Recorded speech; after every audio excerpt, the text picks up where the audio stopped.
welcome back to the episode. We're really excited for this one because we're going to talk about work-life balance, which is one of my favorite things. I feel like one of your favorite things. Honestly, figuring out, it's like a big learning curve when you're first starting out. And I feel like I always tried to put so much energy into creating it because you can either get sucked in one way or the other. And I feel like a lot of the time when you're starting out, you get sucked into one end, which you're just like working all the time. The overworking end. Yeah, you fully like neglect your personal life and like having fun. And I think it's so important. So, and I even think I'm excited for this episode because I think we have maybe some different views on this because obviously work-life balance looks different for everyone. So if you're listening to this and you are a creative, you're a web designer, you're really anything, if you have a business online or just not even, this is for you if you want to learn how to like juggle both personal and business. 100%. So. I feel like as you said the difference thing, it reminded me, we did a podcast a little while ago and somebody commented that it was like listening to your right and left side of your brain. And I'm just trying to think about how it's going to be filmed and if I'm on the right or if you're on the left. But I feel like that's kind of how this journey of finding work-life balance has almost played out to be. Becca and I started business around the same time. Becca started doing like entrepreneurial work before I did. But I feel like work-life balance has been an interesting thing to navigate there's a couple of like weird pieces to this. One is that Becca works more than I've ever met anybody else in my life that works. But Becca also has a really good work-life balance and probably a better work-life balance than me. And so I'm really excited to dive into how both of those things can be true. Yeah, I feel like that's just my personality. I'm like go hard or go home in all things. And so when I work hard. And then when I play even harder. Okay. And so I feel like that has definitely been like really true to me becoming an entrepreneur and owning my own business.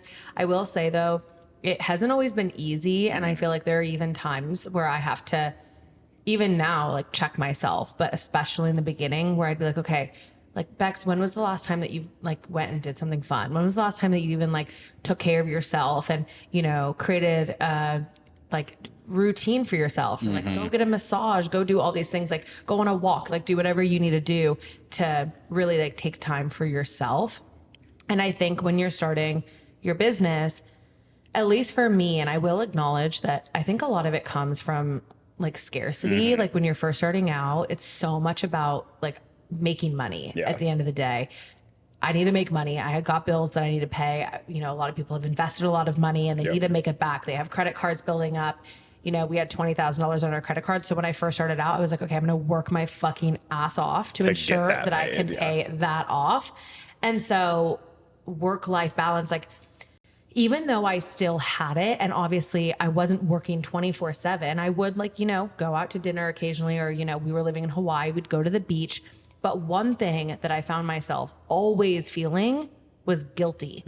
So when I would take time off or like go do something, you know, whatever it was, I would feel guilty. And then in my mind, I would be feeling like all the work that I have is like giving me anxiety. I need to get back. I have this that I need to do. I need to do that. And I think you don't have proper work-life balance until you can take appropriate time off work. Guilt-free. I totally agree. And I feel like I think back to that time and those similar anxieties and things that honestly, I feel like in that first 6 to 12 months of working felt like almost like that you had even less free time or personal time because a lot of it was spent just like focusing in on all of the things that the never ending to-do list that you had. And I found that for me, when I was in those times, and I feel like it'll be helpful for people that are like listening, is that once you start to feel that first overwhelmed feeling, the first thing is to stop watching social media content. Because I feel like for myself, I would like get to this point of overwhelm and then honestly try and like utilize socials and content to be like, all right, let me escape real quick. And then you start watching content because likely if you're a business owner, you're watching all of these like business focused content. And then it's like, you should do this. Also, did you know that you could do that? Did you know you're leaving money on the table? And it's like, oh shit. I just realized that we're so like, I'm so all over the place in my mind. So I feel like finding that personal time is so important. And got to block out the noise. Totally. And I think even if your feed isn't filled with work stuff, like I know your feed is like Alex Hermosi, like yelling at the camera. And for me, it's not that at all, but I use social media for my business. And so there's an element of, even if I'm watching social media and what I'm currently watching has nothing to do with business, I'm still like in that like social media realm. Like I'm still like involving my time in what is also my business. Sure. Right. And so I do think that if you're watching, if you're scrolling, you can't ever just 100% turn off because a video will pop up on your FYP that maybe sparks an idea or makes you feel bad about yourself or makes you feel like you need to go do X, Y, and Z. And so I think like for me, when I was off work, it did not mean to sit on the couch and scroll. And I think that that's something that maybe even me and you are really different in, because I think that that's like your escape in a lot of ways. Like you do like to scroll more than me. And I think maybe even people are surprised, but like I don't scroll on social media like literally at all. It's kind of weird. Yeah. I feel like for being, there's definitely times where, at the end of the night, maybe I'll like scroll for like a little bit on TikTok, but for the most part, I'm like not a social media person. I think it's because I have to show up so much, for my business. And so I think it's like the millennial in you. I'm so old. No, it's funny. We're like the same age. I'm 1 month older than him. And we're right at the cusp of being millennial and Gen Z. And I am a proper millennial and you are a proper Gen Z. It shows up in so many different ways. It's hilarious. It is. Such a cougar. I think, I always joke about that. I'm like, I'm such a cougar. You're like I'm way older than him. 5 weeks older, something like that. But I think for me, and obviously this whole episode is hopefully going to show you that like it can look different for you because even like we're married, we live in the same house, we spend all of our time together, and even our work-life balance looks different. Yeah, very different. So I hope that it shines light on that. But for me, I acknowledge that, scrolling on social media actually wasn't me unplugging. That was not a life balance for me. And so I had to seek out things that actually like tuned out my business thoughts. And for me, in the last few years, I've gotten like really into reading. I read so much. How much do you read?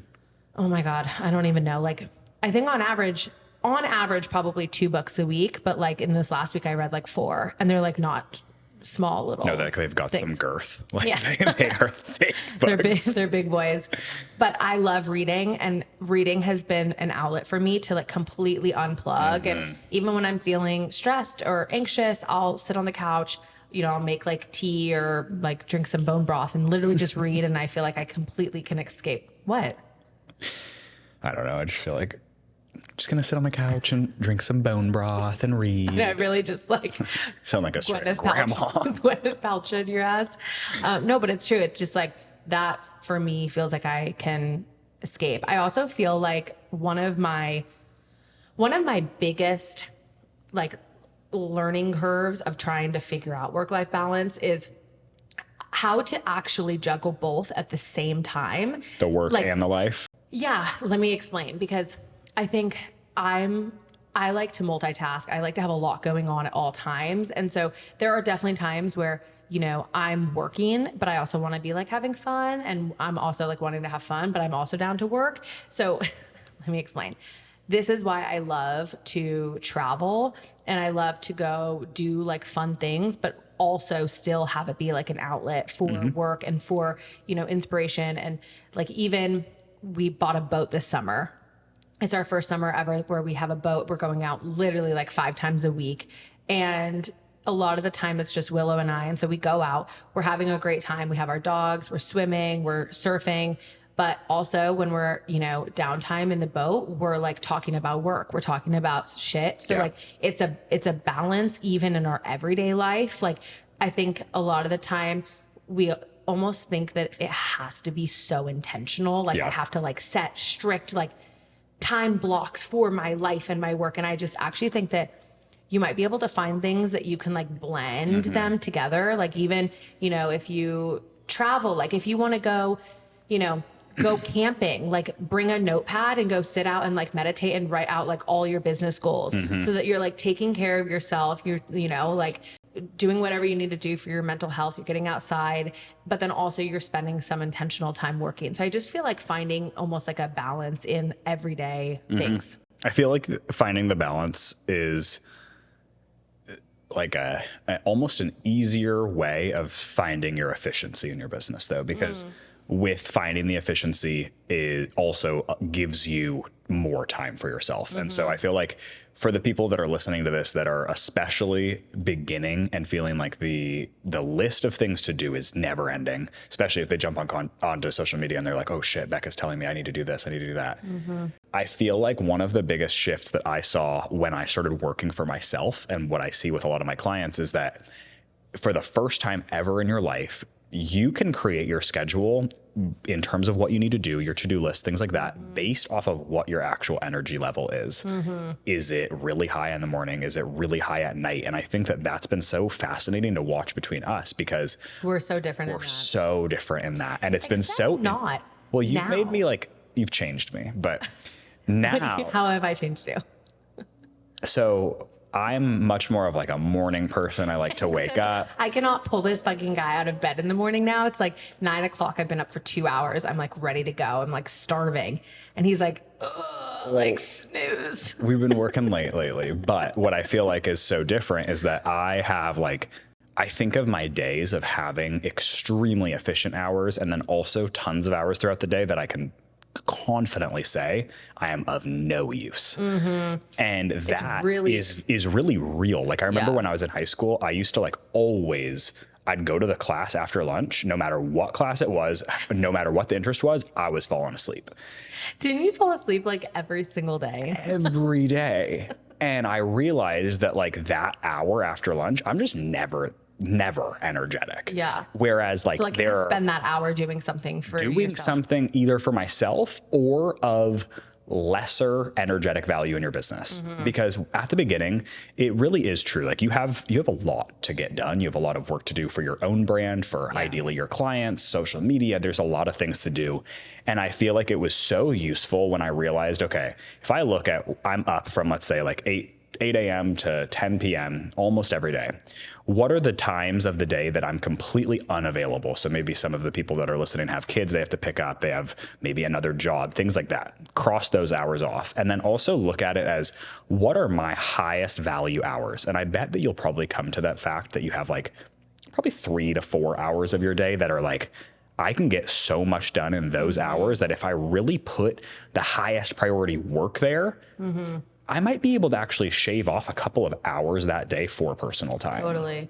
Well, I'm even, as you're saying that, I'm thinking about my like productivity throughout my day. And I would say that I've never thought about it like this, but I pretty much follow this rule exactly. And obviously there's days where I'm like so busy and it doesn't look like this, but I would say for the most part, I live where like my days are split into threes. And so it's if you're at 100%, it's like 33% is hardcore work. Yeah. So it's whatever time in the day that I actually like have to get shit done, whether, you know, I'm doing design or I'm, you know, filming the podcast or like whatever it is. It's like my high productivity, like all in 100% work. That's 33%.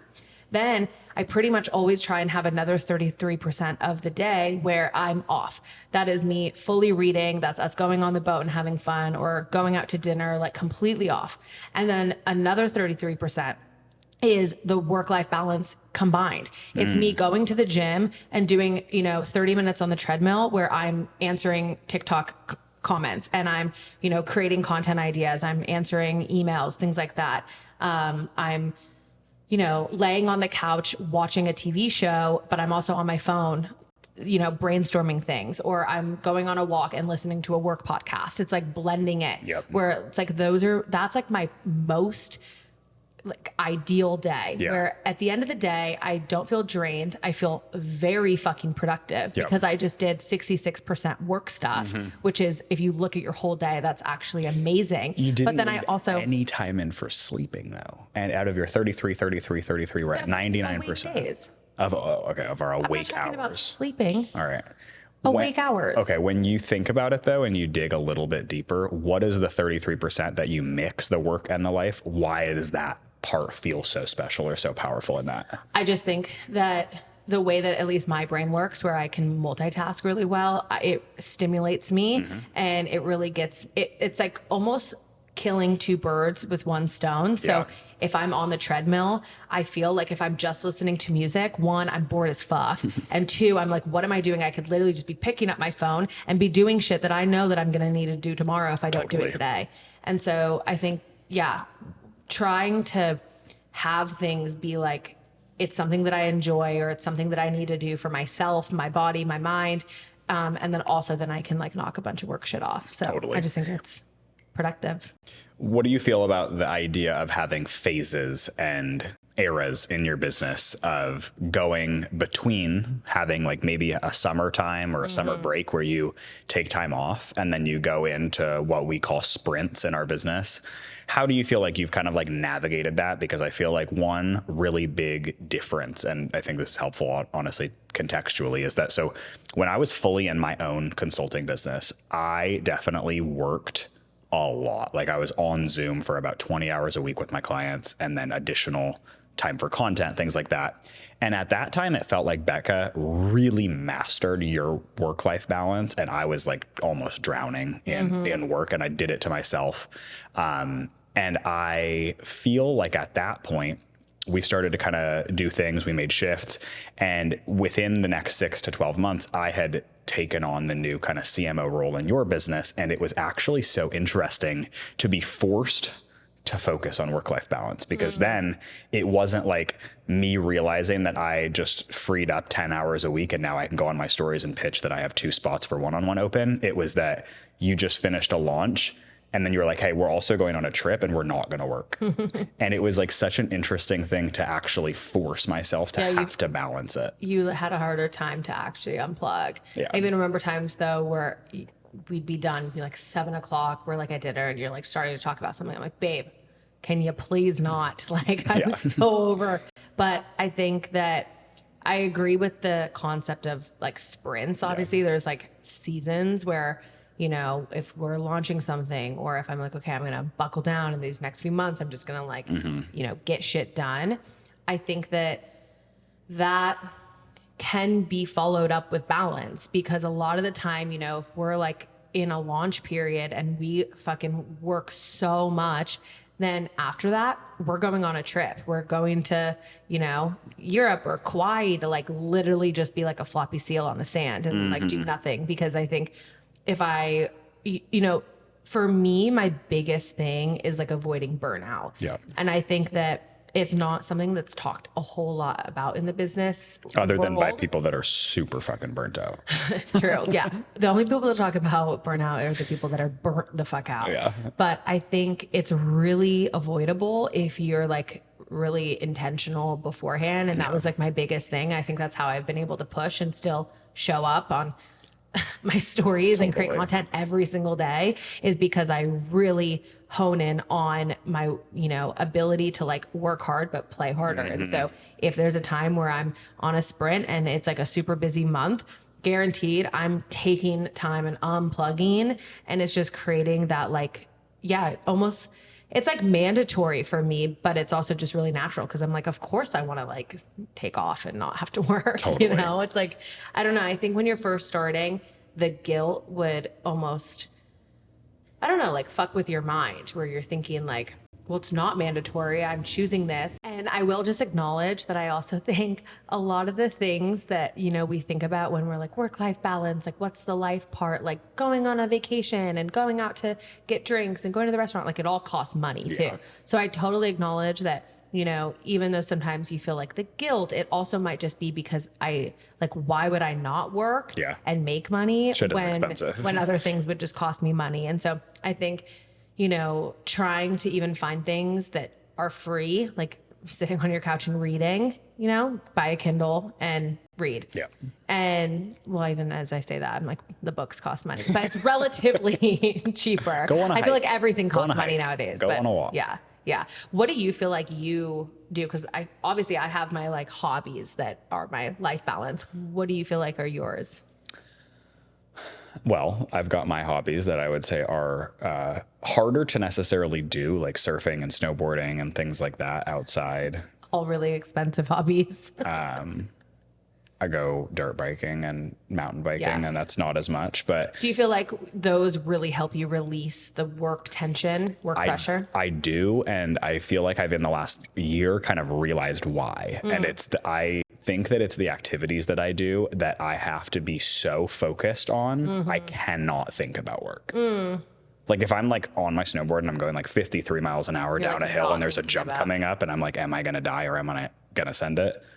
Not thinking about like launching offers and things like that. We're almost opposite. When I mentioned my like 33% that I like to mix work, where I'm, sitting on the couch watching a show, working on my laptop. That's always been a thing. That too. I feel like I differently than you. I watch social media content that's completely about what my responsibility is in our business. So like I get my wheels just turning. Business. No, that's literally just educating yourself though, because you're not doing anything that you enjoy in that. That's just work. That is true. Because you always not give me shit. You always have like noticed that I'm like able to, when I would do my website in the days, every single freaking day, Bachelorette always on behind, like Vanderpump Rules always on behind. And it's because I just really enjoy that. And it's like, I'm enjoying what I'm doing, but then also getting to work. Do you feel like or is that not your thing? I feel like the work that I do is really focused, and not to say that like designing and things like that aren't focused, because I think that they are in the same regard. But I feel like the things that I do, like when I'm on coaching calls and things like that, like there's no background TV on. There's no like also having like a game on the left side of my screen going or something like that. Like it is a 100% focused. Do you think it's because the work that you do is more right side? Yeah. I mean, partially. I think like that you get to enjoy, I think that you get, like, as a designer, I think that you get to find enjoyment in the challenges, in like some fucking button not working or something like that, and like having fun figuring it out. Or I feel like the work that I do is like there's either like it either worked or it didn't work, and if it doesn't work, then like we need to figure out why. Well, a button not working is always annoying for everyone. Absolutely. No, but I mean like figuring it out in the design process. There's a lot of figuring it out and things like that. Well, I think when you're a creative web designer specifically, like you're really in order to not get into like designer's block or whatever, like writer's block, like you have to create an environment for yourself that actually feels good, or you're going to sit down, like where I feel like you can just sit down and get like your work done, just sit, but if you're not feeling it, it's better to go like sit on the couch, be in your robe, feel comfortable so that you can actually be creative and like let that out. Definitely. And I think that ultimately was actually a big reason of why I wanted to reshift where my time and energy was going in terms of work, because what I realized that it is in the coaching world as well as consulting, you book yourself out, and unless you like something happens and you need to cancel on that client, that means that you are booking yourself out energetically to be 1000% on for every hour that you are you're showing up for. And I feel like you literally can't multitask unless you have like a fidget spinner in your hand. Like 100%. Yeah. And so I feel like where I kind of like went with that was I did this to myself, where I put way too much on my calendar. But I also found that in that role of just doing consulting, it's hard to find that balance because it's either on or off. There's not many like deliverables outside of the calls and things like that. And so I found that like the balance, and I'm kind of trying to rack my brain about like, where is that balance? And I feel like it is the off time that I'm still communicating with people, but I'm communicating with my clients, I'm communicating with teams, and I'm also doing activities unrelated to work. It's like that. Yeah. It's that middle ground. That makes sense.